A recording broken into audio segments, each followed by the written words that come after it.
they will wait nearby before beginning the feed.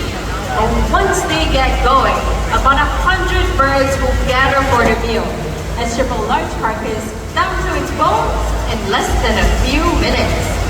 Now, once widely found in Africa, these birds are now critically endangered. Now moving on to the next part of the meal, which would be the height and the ligament of the carcass. Ladies and gentlemen, enter the scenarios vulture, our heavyweights from Europe.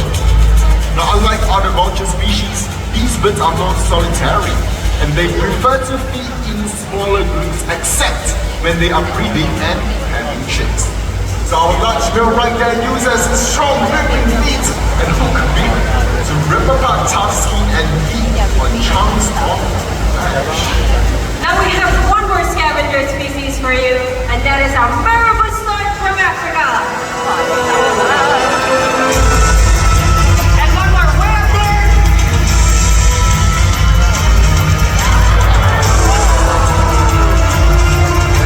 Now these birds have dagger-like beak, and when you look closely, they have a stern old man face.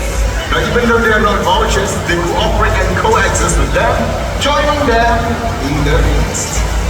And now speaking of Africa, about 11 different species of vultures are responsible for cleaning up to 70% of the continent's carrier. So without these amazing birds, we humans would be in a lot of trouble. That's right, Joe, because around the world, we are losing these amazing birds for many reasons. Poison carcasses, deforestation, electrocution, and even superstitious beliefs. Now, the only way to save these birds from going extinct is through conservation efforts. So everyone, let's take a moment and give a big round of applause to these amazing birds who keep our environment safe. Well, today you have met raptors and scavenger birds. So these kings of the skies and the walkers of our earth. Well, they are all a part of our ecosystem, a part of our planet. And if we were to lose these amazing birds, we will be losing a part of our family.